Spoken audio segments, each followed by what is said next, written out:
Welcome back to another deep dive. Today, we're really getting into Tawakkul. Yes, it's a concept, with real depth, Yeah. more than just a definition. Exactly. We've got some great material here, and the goal, really, is to figure out what relying on a law truly means day to day. hmm And how our own efforts, our actions fit into that whole picture. Right. So, at its heart, Tawakkul, it's about entrusting everything to Allah. That's the core, yes. But it's definitely not passive. That's a key distinction we need to make early on. Okay. And the language itself gives us a clue, doesn't it? That difference between wakala and tawakkul. It really does. Wakala, as the sources explain, is more like depending on someone else because, well, you can't do it yourself. Like hiring a lawyer Yeah, because you don't know the law. exactly like that. You're relying on their expertise because you lack it. That's wakala. But tawakkul is different. It goes further. It's about placing your sole reliance on Allah, regardless of whether you feel capable or not. So using the lawyer example, hiring the lawyer is sensible. That's the wakala part. Right. Sensible action. But the tawakkul is the deeper trust that, Allah's plan is unfolding, even with the lawyer involved. Precisely. Your ultimate reliance isn't on the lawyer's skill, it's on Allah's decree. It's a subtle but really important difference. Okay, that helps frame it.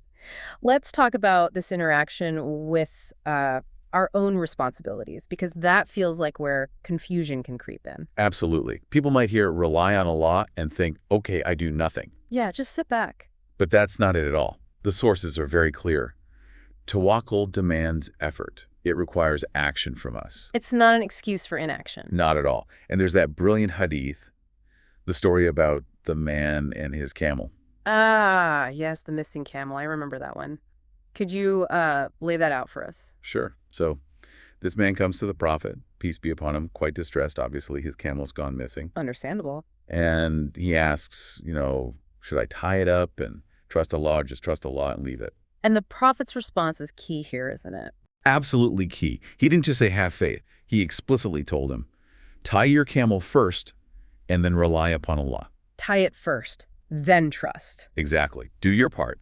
Take the necessary precaution, the available means, Secure the camel, so to speak. secure the camel, and then place your complete trust in Allah for the outcome, whatever it may be. So the takeaway is, well, it's both, isn't it? Effort and faith. It's a partnership. You do everything reasonably within your power, use the resources Allah has given you, and then you entrust the result, the ultimate result, to Allah's wisdom and plan. That makes perfect sense. Okay, let's look at some stories that really bring this principle to life. The Year of the Elephant is a powerful one. Oh, absolutely. Historically significant, too, being the year the Prophet Muhammad, peace be upon him, was born. Right, and you have this massive army, Abraham's army, heading for Mecca. And not just any army, they had elephants, aiming to destroy the Kaaba. I mean, can you imagine the sheer panic? An army with elephants back then must have seemed completely unstoppable. Utterly terrifying. And Abdul Muttalib, the Prophet's grandfather, a leader, his reaction is fascinating. He hesitated at first, right, facing such odds. Understandably.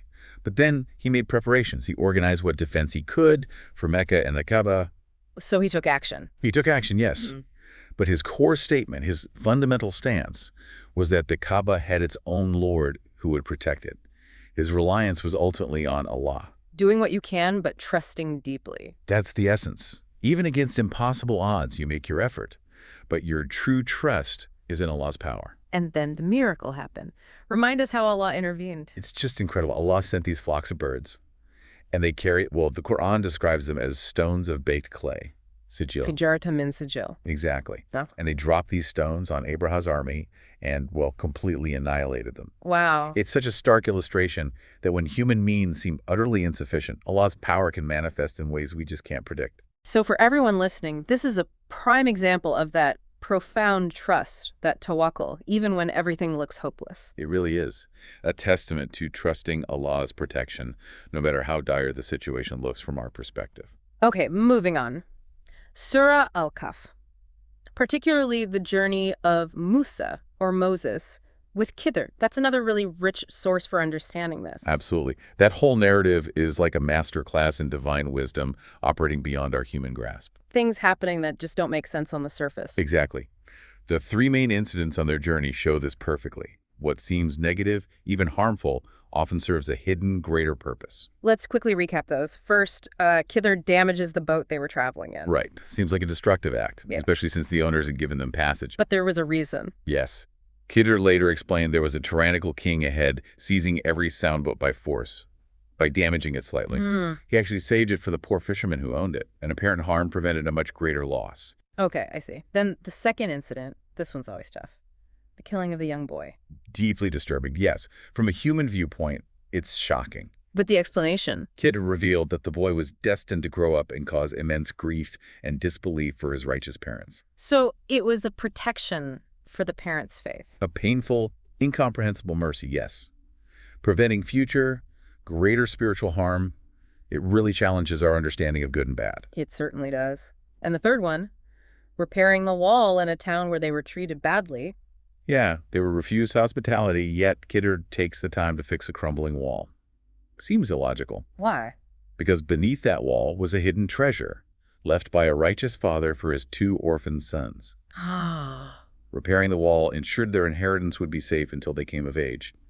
Divine providence at work, even when people are unkind. So looking at all three, what's the core message about Tawakkul here for us? It's that things happen, sometimes difficult, painful things, that we just don't understand the wisdom behind immediately. These stories urge us to trust that there is a higher purpose, a divine plan unfolding, even if it's veiled from us. It cultivates reliance on Allah's wisdom, especially when things feel uncertain or unjust. Trusting even when you can't see the full picture. Exactly that. Now, we also have a story about Abu Bakr, known as Qabil Madistan. This one's quite beautiful, showing how trust leads to unexpected good. Tell us about that one. So, Abu Bakr finds this extremely valuable necklace, and the key thing is his integrity. He doesn't keep it or seek a reward. He makes sure it gets back to its rightful owner. Just honesty and reliance on Allah's provision. Precisely. He trusts Allah will provide for him. He doesn't need to gain from this find. And this act of righteousness sort of sets things in motion. What happens next? It involves a shipwreck, doesn't it? It does. Later on, he's shipwrecked, ends up on an island, but through Allah's grace, he doesn't just survive. He settles there, starts teaching the Quran, and actually prospers. Oh, man. But here's the really incredible part. He eventually marries a woman on that island, who turns out to be connected to that very same necklace he returned all those years ago. No way. That's a full circle. Isn't it? It's such a powerful illustration of Allah's providence. How an act of trust and integrity can ripple outwards and lead to blessings you could never, ever foresee. So the lesson is, trust Allah, act righteously, and his blessings might come back to you in the most unexpected ways. Exactly. Protection, provision, unexpected connections. It reinforces that sincere trust is often met with remarkable grace.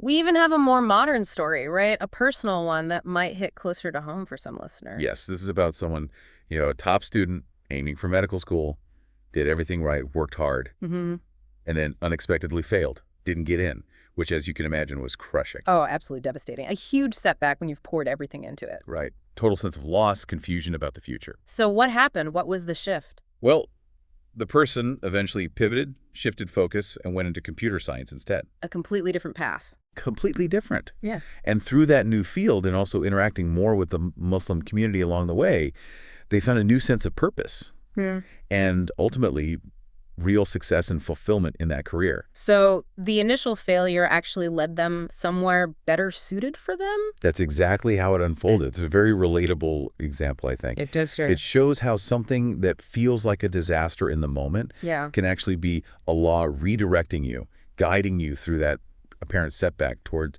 something ultimately more beneficial, more aligned with his plan for you. Trusting that even closed doors might be part of a bigger, better plan. Precisely. It really helps put setbacks into perspective. These stories are fantastic illustrations. Okay, let's shift a bit and talk about the actual tangible benefits of cultivating this tawakkul in our lives. Sure. One of the really significant ones is how it lessens our attachment to the dunya, this worldly life. Oh, so? Well, when your primary focus, your ultimate reliance is on Allah and the akhirah, the hereafter, the constant chase for material things, status, worldly validation, it just naturally starts to diminish. its grip loosens. Because you trust your provision comes from Allah anyway. Exactly. It fosters spiritual growth, frees you up from that materialism, and deepens your connection to what truly matters. That makes a lot of sense. What else? Another huge benefit is protection from shaitan's whispers. Those negative thoughts, doubts, fears about the future. Yeah. Anxiety, worry. Right. Tawakkul acts like a shield. Yeah. When you truly internalize that Allah's in control, that He is the best disposer of affairs, You're less susceptible. much less, those whispers find less fertile ground.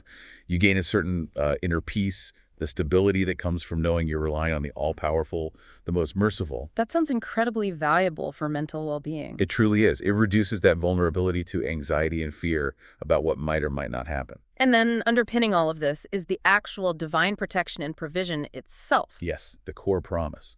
Tawakkul brings this deep assurance that Allah is safeguarding your affairs. Doesn't mean life will be easy though, right? And at all. Challenges will still come. But it means having this unwavering conviction that Allah is with you, guiding you, providing for you, often in ways you don't even realize. And that changes how you experience both good and bad times. Absolutely. It cultivates profound gratitude when things are easy because you recognize the source of the blessings. And it builds incredible patience and resilience during hardship. Because you trust there's wisdom in it. You trust there's wisdom, you know the trials from Him, and you rely on Him to see you through it. It strengthens your resolve. Okay. Now, these principles are timeless, but how do they apply specifically to the challenges people face today? You know, job loss, relationship breakdowns, feeling rejected, modern life stuff. That's crucial. Tawakkul isn't just historical stories, it's a lifeline, an anchor, especially in those very real modern struggles. So when things feel like they're falling apart, That's precisely when you need to actively lean into Tawakkul. It's about consciously rebuilding that trust, reaffirming your reliance on Allah's plan, even when everything looks bleak. it's an active choice then, not just a feeling. Very much an active choice. It's choosing to see beyond the immediate difficulty and trusting that Allah's wisdom is at play. And remembering those stories, like this student who failed med school. Exactly. Remembering that setbacks, however painful, might actually be clearing the path for something better, something unforeseen. A redirection. A redirection, part of a larger divine plan we can't fully see yet. It doesn't take away the pain, but it offers a framework of faith and resilience to navigate it. Trusting in Allah's ultimate wisdom, even in the thick of it. That's the essence of its modern relevance. Okay, so as we start to wrap up this deep dive on Tawakkul, what's the main thing, the absolute core message you want our listener to walk away with? If there's one thing, it's the absolute importance of putting our sole, complete reliance on Allah.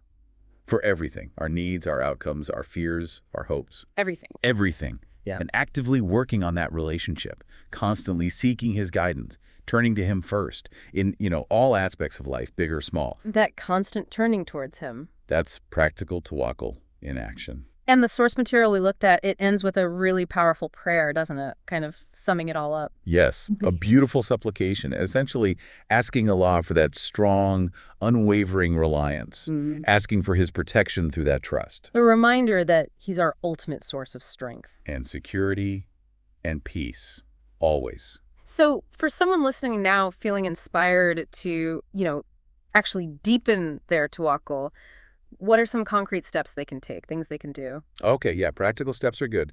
Firstly, maybe make a more conscious effort with Surah Al-Kahf. Reading it more, reflecting on it. Exactly, especially on Fridays, as is encouraged. Yeah. Really thinking about those stories of trust, divine wisdom, the hidden meanings. It reinforces the lessons constantly. Okay, Surah Al-Kahf. What else? Secondly, actively practice gratitude and patience. Like, consciously. When things are good, genuinely express gratitude to Allah. It opens doors to more blessings. And when things are tough? Consciously practice patience, Saber. Remind yourself you're trusting His plan.